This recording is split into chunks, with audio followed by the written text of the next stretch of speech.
Boa noite a todos. Boa noite. Hoje, 7 de maio de 2018, nós estamos reunidos para estudarmos a obra A Caminho da Luz. Nós, como o nosso estudo da semana passada, nós iniciamos, o nosso querido Emmanuel vai falar dos períodos. Então nós achamos por bem dar uma parada no livro A Caminho da Luz e adentrarmos em A Gênese de Allan Kardec. Então nós estamos estudando no livro A Gênese, Esboço Geológico da Terra, o capítulo 7. Nós já, no capítulo 7, nós já estudamos, lemos os períodos geológicos, a introdução. E hoje nós vamos iniciar o período primário. Confere? Confere. Vamos então fazer nossa prece de abertura? Vem cá, irmão Mateus. Vem fazer a nossa prece, por favor. Então vamos envolver o nosso irmão Mateus para fazer a nossa prece de abertura. Agradecidos estamos, mais uma vez, por estarmos reunidos em Teu nome, por recebermos as lições vindas através de Emmanuel, que nos esclarecem a existência, o trabalho realizado pelo Criador, a fim de que nos produzíssemos um lar adequado à nossa existência, um lar apropriado à nossa evolução, nos aspectos que ainda precisávamos experienciar, ainda muito voltados para os 5 sentidos, e dando a continuidade daquilo que seria a nossa evolução para trabalhos mais complexos, mais elaborados, junto à grande criação divina de implantação do Evangelho em todo o universo. Agradecidos estamos que nós possamos ter um estudo proveitoso, cheio de reflexões e aberto à intuição do plano espiritual. Assim seja. Vamos lá? Então, olha só. Lembra que nós estudamos a semana passada e nós falamos sobre o interior do planeta, do nosso planeta. Então, olha só. Eu trouxe essas 2 fotos aqui para nós percebermos. Olha aqui, ó. Tá vendo aqui, essa partezinha aqui, olha? A atmosfera, tá? Quando os espíritos dizem assim, nós vamos para a crosta terrestre. Olha aqui a crosta, olha. Tá? Onde nós estamos, ok? É só isso aqui, olha. É como se pegasse assim, a laranja, a casquinha da laranja é a crosta. A verdinha de cima, a casquinha de fora mesmo. Só é bem fininha realmente a crosta em relação ao que está no interior do planeta. Então nós temos aqui a atmosfera, nós temos aqui a crosta. Olha aqui, ó. Isso aqui ele vai chamar de o quê? De manto, olha. Ok? Isso aqui ele vai chamar de núcleo externo. E aqui ele vai chamar do núcleo. Você imagina qual é a temperatura disso aqui dentro? É muito, muito, muito quente. Então o nosso planeta Terra, o núcleo dele, a parte interna dele não é vazia nem oca. Ok? Todos viram? Aí aqui nós vamos estudar cada uma dessas. Olha, a crosta, o manto, o núcleo, tá? Então vamos lá. Então só pra gente memorizar. A crosta, tá? Tá vendo? Aqui o manto e aqui o núcleo, tá bom? Vamos lá, um a um. A crosta terrestre.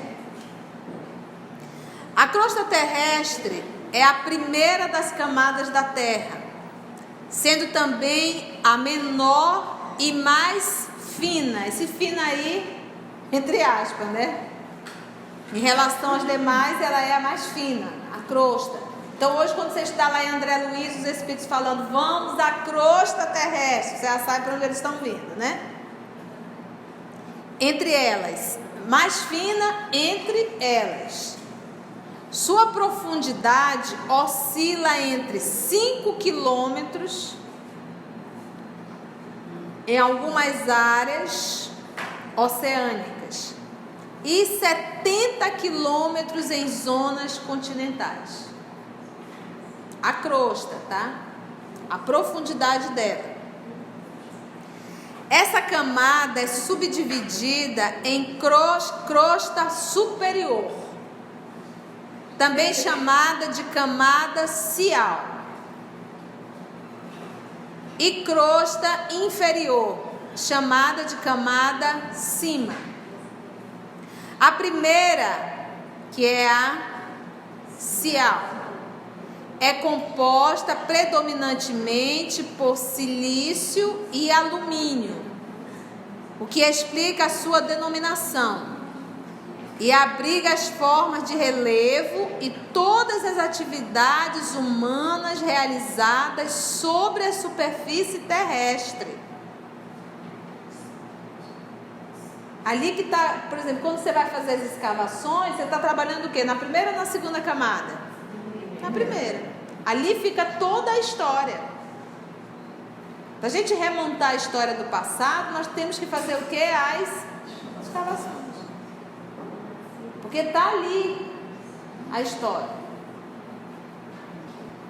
Já a segunda é composta por silício e magnésio e pode ser melhor visualizada em regiões oceânicas, onde a camada cial não existe ou ela é muito fina. Apesar de ser a camada mais fria da Terra, a crosta pode apresentar uma temperatura próxima aos 1000 graus Celsius. A crosta. Aqui em Manaus é 2000 graus Celsius.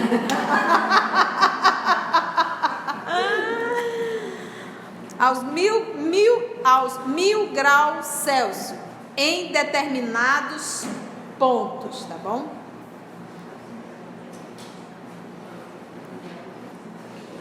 Qual a função do manto? Vamos conhecer o manto. O manto terrestre posiciona-se abaixo da descontinuidade de Mohorovičić, que fica abaixo da crosta. É a mais extensa das camadas da Terra e sua profundidade máxima alcança os 2.900 quilômetros. Pensa, 2.900 quilômetros a camada dela, ocupando cerca de 80% do volume total do planeta. Sua composição é de silicatos de ferro e de magnésio, e as rochas encontram-se em forma de material pastoso chamado de magma, por causa do calor advindo do interior da Terra, com temperaturas médias de 2000 graus Celsius. O manto superior é mais pastoso que o inferior e está em movimentação, em virtude da força exercida por esses movimentos. Seus efeitos são sentidos na crosta terrestre, causando o movimento das placas tectônicas. Olha lá, as placas tectônicas, né? Fica na crosta, não é isso? Como esse líquido aqui não deixa de ser um líquido, né? Pastoso, né? Está em movimento, ela acaba abalando as placas. E aí provocando tsunami, não é verdade? Terremotos. O núcleo. Quando você pensava te mandar para o quinto dos infernos, tu já sabe onde é o quinto dos infernos. É no núcleo. gente morando lá. Tem gente lá no núcleo. O núcleo terrestre, posicionado abaixo da descontinuidade de Gutenberg e abaixo do manto, esse Gutenberg e aquele outro nome é como se fosse a divisão que eles colocam, é a divisão entre uma camada e outra.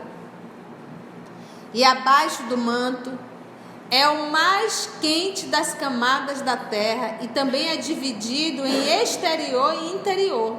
Sua composição predominante é o nífer, que é o níquel, e o núcleo externo encontra-se no estado líquido, enquanto o núcleo interno encontra-se no estado sólido, valha-me Deus, por causa da extrema pressão aplicada sobre ele. Então o núcleo interno ele é duro. As temperaturas oscilam entre 3.000 e 5.000 graus Celsius. Normalmente o ferro derretiria a temperatura ambiente, pressão normal. Né? Só que lá é como se eu tivesse. O que acontece quando fica o estado líquido? As moléculas se separam, certo? Para dar fluidez. No gasoso, mais ainda. Elas se separam mais ainda, ok? Lá, a temperatura tenderia a afastá-lo, certo? Só que a pressão faz empurra. Então ele vai ter comportamento de partícula sólida, propriedades de partícula sólida. Porque embora esteja a temperatura 5.000, o ferro uma pressão muito grande, faz com que as moléculas se aproximem de novo. Não por causa da temperatura, mas por causa da pressão. Entendeu? Pensa na física do estado sólido. Eu pego, aqueço, ele vai, separa, começa a ter fluidez, né? Aqueço mais ainda, evapora, mais fluidez ainda, que é o gasoso, certo? Lá, essa temperatura ele estaria líquido, o ferro é líquido, só que a pressão faz com que as moléculas que estariam soltas em estado líquido se aproximem, ele passa a ter propriedade de sólido. Só um pouquinho, vamos ouvir o nosso irmão Roger, que é engenheiro químico. Vamos ver o que é isso. Assim, tem que pensar assim, é o mesmo fenômeno que ocorre com a água. A uma atmosfera de pressão, ela evapora ou ferve a 100 graus Celsius. Mas, por exemplo, eu estou lá a uma altura de São Paulo, né? Lá no nível do mar, estou lá em Santos, lá em São Paulo, é uma atmosfera, porque a nível do mar é uma atmosfera. Se eu vou para São Paulo, a água já ferve a uma temperatura menor. Por quê? A coluna de ar que eu tenho lá em São Paulo é menor do que a coluna de ar que eu tenho em Santos. Então a pressão em Santos é de uma atmosfera, que é ao nível do mar. Em São Paulo já chega a 0,9, 0,8, não é uma atmosfera, por causa da altura. Então a pressão exerce essa força sobre as moléculas. No caso do nosso planeta, todo esse peso que tem desse material todo no núcleo, ele causa uma pressão excepcional. E essa pressão mantém, como no caso da água, a pressão muito alta, faz com que a água também, a nível do mar, ela tem uma temperatura de fusão e de ebulição, e no outro nível mais alto ela tem outra temperatura. O níquel, com essa pressão toda desse material, ele não consegue se fundir, porque a pressão que tem é muito alta. Ele se funde a outra temperatura conseguiria fundi-lo, mas não essa. Então é isso que acontece, a pressão. O segredo é a pressão que está sendo exercida sobre o material.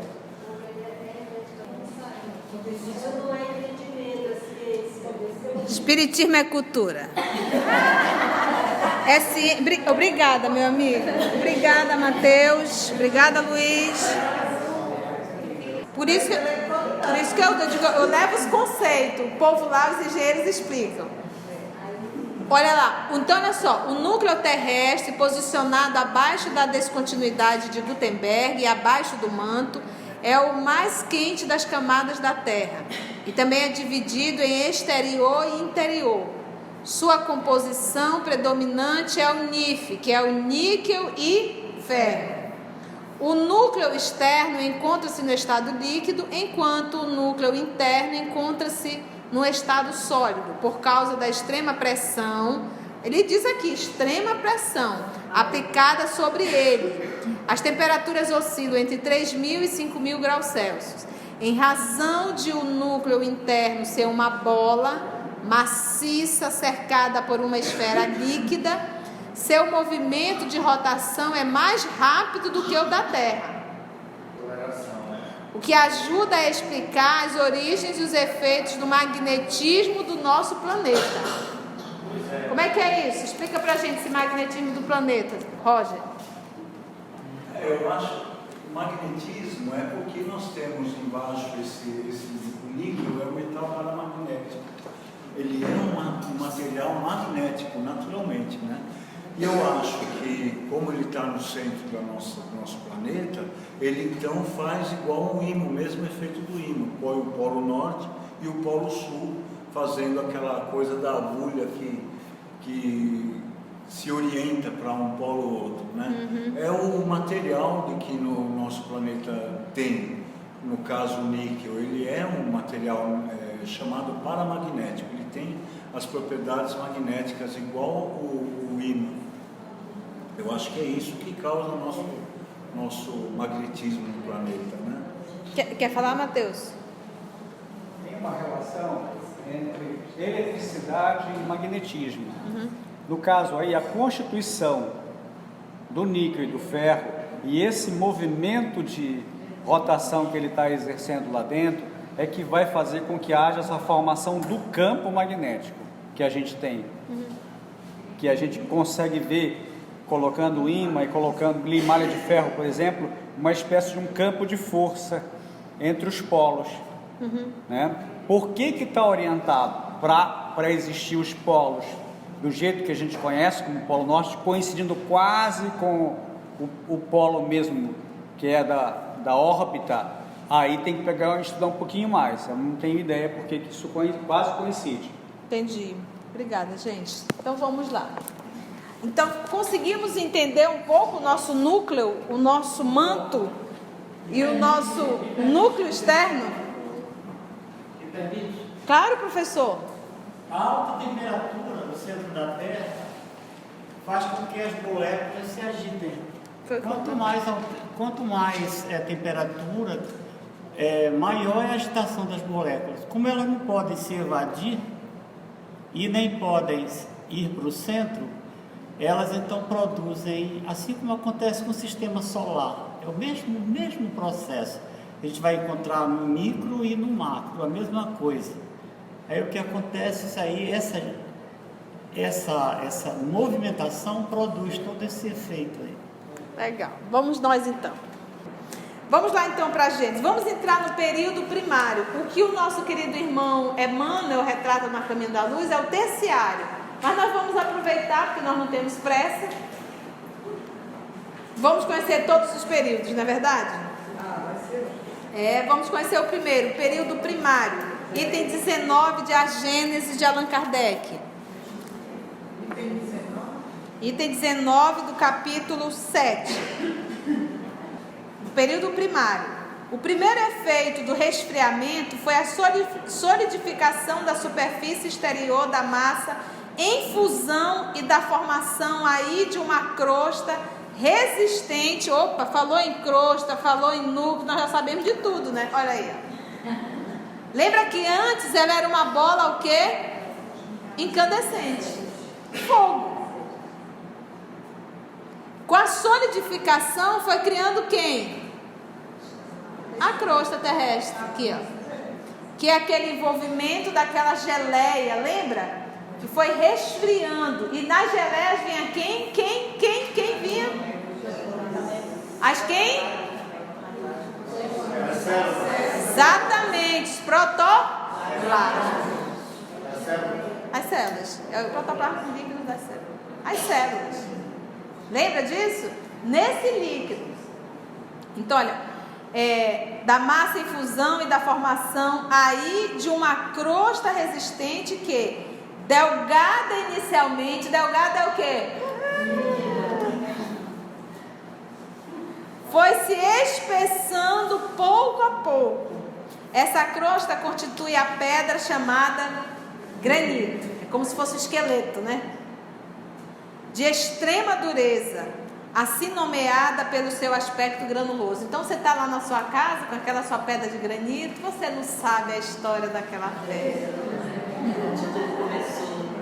Onde tudo começou, há quantos milênios, e a gente haja tirar da natureza, né? Agora já tem um outro material que estão inventando, né? Estão criando, que é similar, que aí você não tem que tirar da natureza. Você fica desfalcando a natureza, o granito, o mármore, né? E toda essa turma, né? De extrema dureza, assim nomeada pelo seu aspecto granuloso.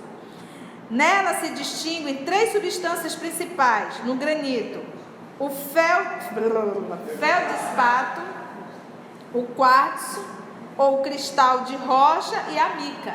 Tudo isso está dentro do granito. Esta última, a mica, tem brilho metálico, embora não seja um metal. A camada granítica foi, pois, a primeira que se formou no globo.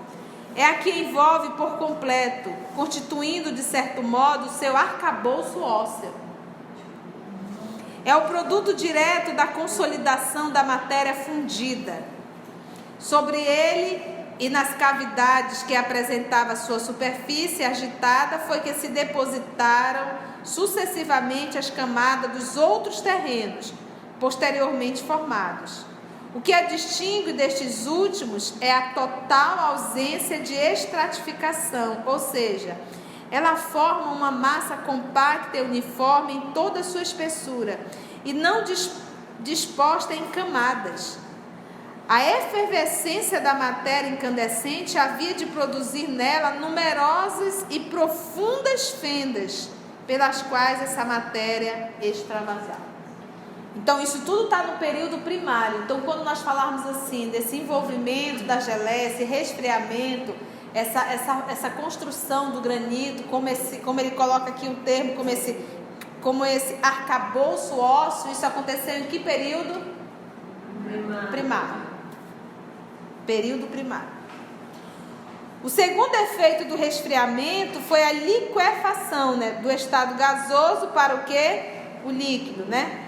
De algumas matérias contidas no ar em estado de vapor. Esfriou, né? O que estava em vapor virou o quê? Líquido. As quais se precipitaram na superfície do solo. Houve então chuvas e lagos de enxofre e de betume, verdadeiros riachos de ferro, cobre, chumbo e outros metais fundidos, infiltrando-se pelas fissuras. Essas matérias constituíram os veios, né, as faixas estreitas, né, e filões de fileiras metálicas. Sob o influxo desses diversos agentes, a superfície granítica experimentou sucessivas decomposições. Produziram-se misturas que formaram os terrenos primitivos propriamente ditos, distintos da rocha granítica, mas em massa confusas e sem estratificação regular. Vieram a seguir as águas que, caindo sobre um solo ardente, se vaporizavam de novo, recaiu em chuvas torrenciais e assim sucessivamente, até que a temperatura lhes facultou permanecerem no solo em estado líquido. É a formação dos terrenos graníticos que dá começo à série dos períodos geológicos, aos quais conviria que se acrescentasse do estado primitivo de incandescência do globo. Tal aspecto do primeiro período, verdadeiro caos de todos os elementos confundidos, a procura de estabilização, período em que nenhum ser vivo podia existir. Nenhum ser vivo. Essa temperatura. Por isso mesmo, um de seus caracteres distintivos em geologia é a ausência de qualquer vestígio de vida vegetal e animal. É impossível assinalar uma duração determinada, quanto tempo isso durou. E esse primeiro período, assim como os seguintes, mas, considerando o tempo necessário para que uma bala, no original francês foi usado o termo bolet, projeto, esfera de metal e munição de canhão, né? De determinado volume, aquecida até o branco, se resfrie na superfície, a ponto de permitir que uma gota de água possa permanecer sobre ela em estado líquido. Calculou-se que, se essa bala tivesse o tamanho da Terra, seriam precisos mais de 1 milhão de anos. Esse qual é o primeiro? Que é o que? O primário. Seria o primeiro dia da criação. Vamos lá na Gênesis de Moisés? No princípio criou Deus os céus e a terra. Céus e a terra quer dizer tudo. A terra era sem forma e vazia.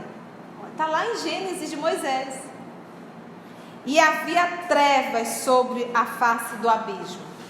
Mas o Espírito de Deus pairava sobre a face das águas. Disse Deus, olha o verbo: haja luz, e houve luz. Viu Deus que a luz era boa, e fez separação entre a luz e as trevas. E Deus chamou a luz dia e as trevas noite. E foi a tarde e a manhã o dia primeiro. Mas ele não diz que fez o sol, ele diz que fez a lua, porque o sol, as estrelas, só vai ser feito no quarto dia. Então aqui no primeiro dia ele diz que tudo era um caos, né? Que a terra era sem forma e vazia, não tinha vida, e que foi criado a luz. O nosso irmão Haroldo abordando isso, lembra de Jesus? Fazei brilhar a vossa luz. Então esse aqui, fazer a luz, não é o sol e nem a lua, mas é o Espírito. A treva é o mal e o bem. Então aqui nesse primeiro dia é como se fosse a criação do Espírito. Disse Deus, haja luz, e houve luz. Então no primeiro dia você vê, não tem cachorro, não tem gato, não tem periquito, não tem pássaro, não tem nada, não tem gente, não tem homem, não tem nada. Ele diz que tudo era o quê? Um caos. E esse aqui é o período primário, primeiro dia. Vamos para o período de transição, que é o segundo dia. Porque a Gênesis de Moisés, cada dia, que foram 6 dias, cada dia é um período. E são 6 períodos. Não é um dia de 24 horas. É um período. Período de transição.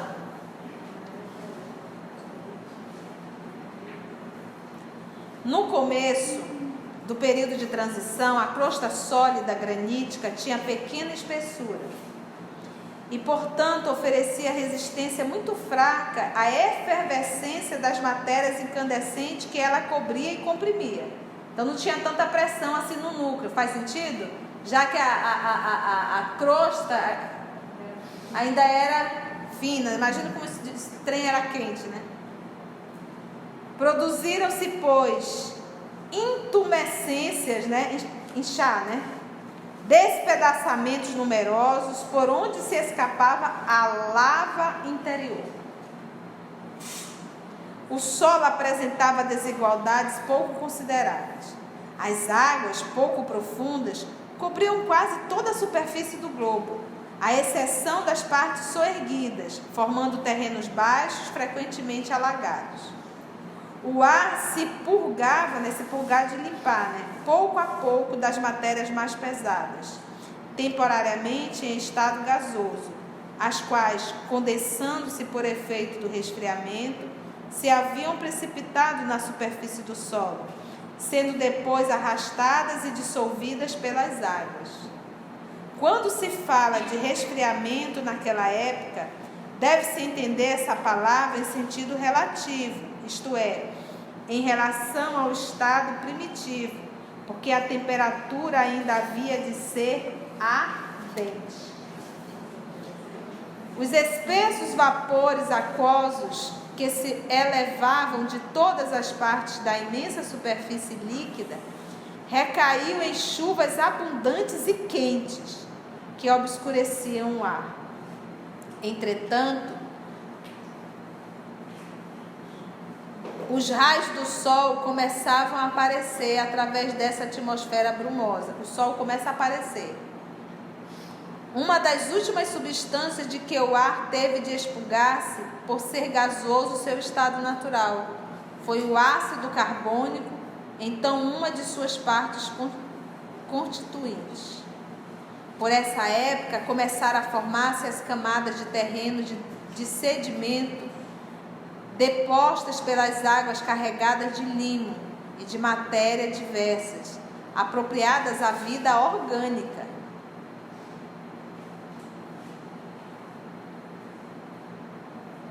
Foi então que surgiram aí os primeiros seres vivos do reino vegetal e do reino animal. Já no período de transição.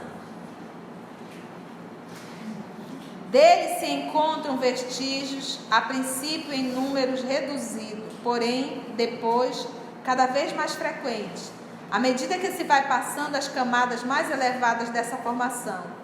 É notável que em toda parte a vida se manifeste tão logo lhe sejam propícias as condições, nascendo cada espécie desde que produzam as condições próprias à sua existência.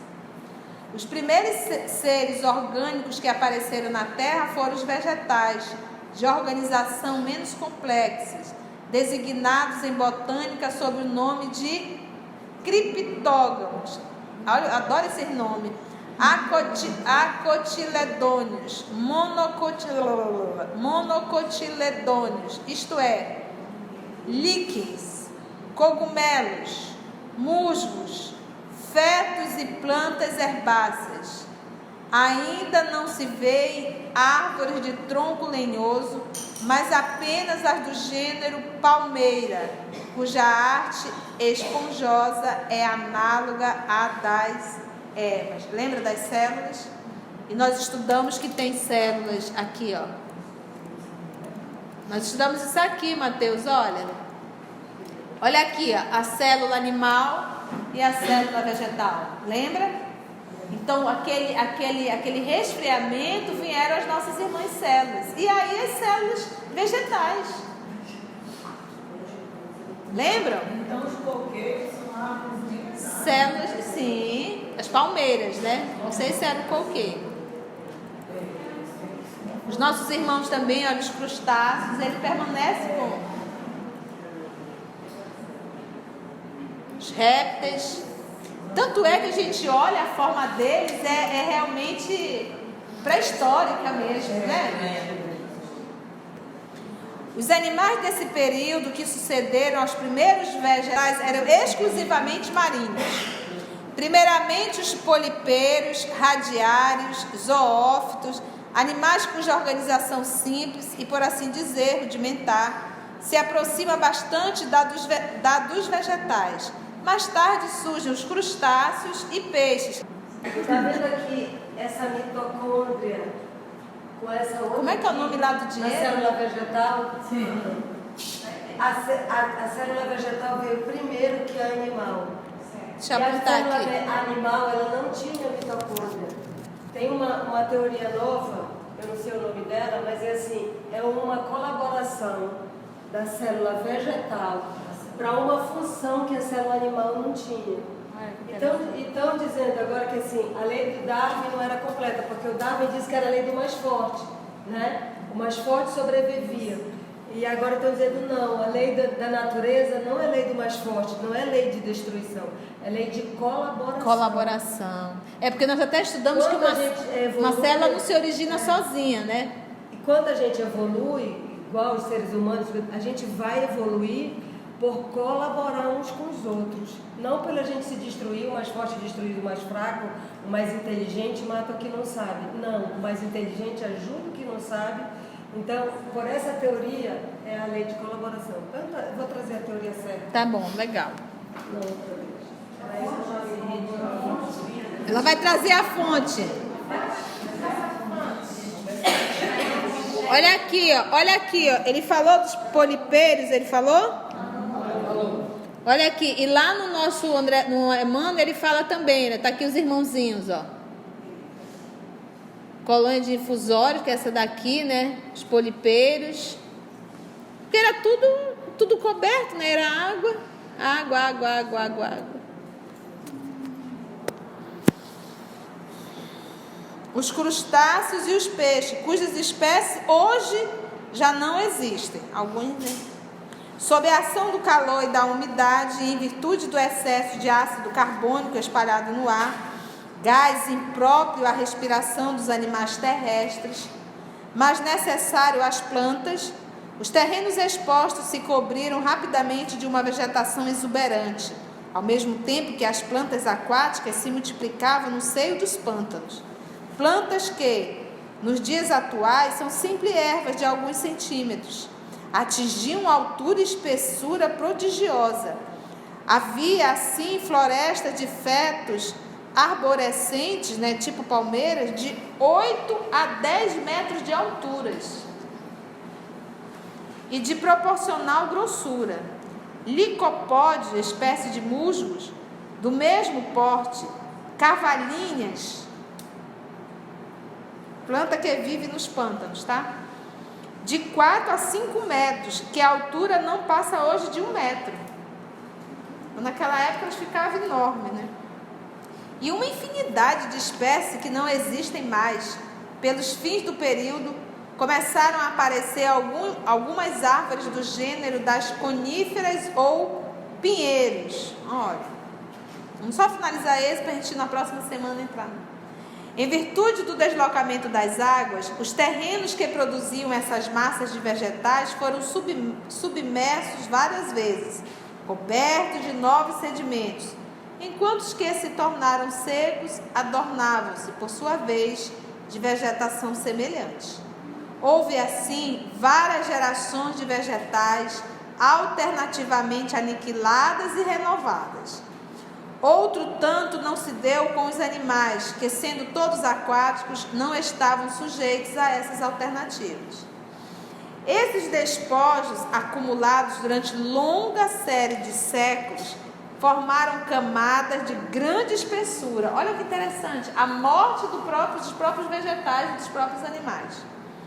Sob a ação do calor, da umidade, da pressão exercida pelos posteriores depósitos terrosos e, sem dúvida, de diversos agentes químicos, dos gases, dos ácidos e dos sais produzidos pela combinação dos elementos primitivos, aquelas matérias vegetais sofreram uma fermentação que as converteu em hulha ou carvão de pedra. Daí também vem o petróleo. As minas de hulha, que é carvão, né, são, pois, produto direto da decomposição dos acervos de vegetais acumulados durante o período de transição. Você está vendo, gente? Então, é tão a ignorância é a ignorância mesmo. Você pega um carvão, mas quando você sabe a origem dele, você valoriza muito mais. É a história do anel, né? A história do anel, para quem não tem noção, né? Pegar um anel que de repente é uma joia preciosa, mas quem não conhece, vai jogar fora. Pegar um diamante, vai jogar fora. Por isso que ele diz: na decomposição do acervo de vegetais acumulados durante o período de transição. É por isso que são encontrados em quase todas as regiões. Os restos fósseis da pungente vegetação dessa época, achando-se hoje sob os gelos das terras polares, tanto quanto na zona tórrida, muito quente, deve-se concluir que, uma vez que a vegetação era uniforme, também a temperatura o havia de ser. Os polos, portanto, não se achavam cobertos de gelo como agora. Está vendo? É que, então, a terra tirava de si mesma o calor do fogo central que aquecia de igual modo toda a camada sólida, ainda pouco espessa. Esse calor era muito superior ao que podia provir dos raios solares, enfraquecidos, além disso, pela densidade da atmosfera. Só mais tarde, quando a ação do calor central se tornou muito fraca, você vê quando tem um solzão maravilhoso, chegou uma nuvem, o que aconteceu com o sol? Não tem mais como. Mas naquela época era muito vapor, gases, Só mais tarde, quando a ação do calor central se tornou muito fraca ou nula sobre a superfície exterior do globo, a do Sol passou a preponderar e as regiões polares, que apenas recebiam raios oblíquos, ou seja, inclinados, portadores de pequena quantidade de calor, se cobriram de gelo. Compreende-se que na época de que falamos, e ainda muito tempo depois, o gelo era desconhecido na Terra. Deve ter sido muito longo esse período, a julgar pelo número e pela espessura das camadas de Ulha. Segundo dia, Finalizamos o primeiro e o segundo, confere? Vamos ver o que aconteceu no segundo dia aqui. Gênesis de Moisés. E disse Deus: haja firmamento no meio das águas. Olha aí. E haja separação entre águas e águas. Fez, pois, Deus o firmamento e separou as águas que estavam debaixo do firmamento das que estavam por cima do firmamento. E assim foi. Chamou Deus ao firmamento o céu, e foi a tarde e a manhã o dia segundo. Então, no segundo dia ele só fez a divisão entre céu e terra, o firmamento e a separação das águas. Então o professor vai cantar para a gente. Logo depois iremos fazer a nossa prece.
Divino amigo Jesus, amor de nossa vida,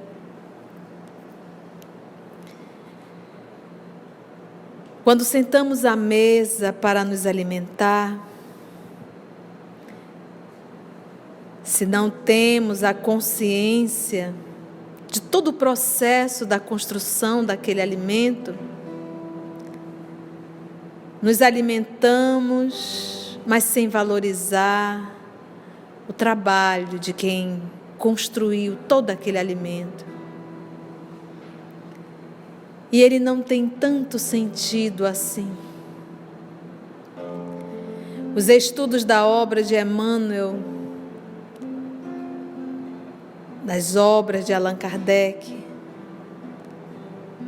nos têm feito esse convite, Senhor. Esse convite de percebermos, de identificarmos os séculos de trabalho para a construção desse nosso planeta. Os séculos de trabalho, Senhor, de dedicação Tua e de tantos colaboradores. E passamos, Jesus, a valorizar um tanto mais, a compreender um tanto mais, a respeitar um tanto mais.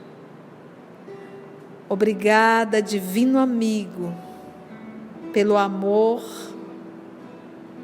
depositado em cada um de nós.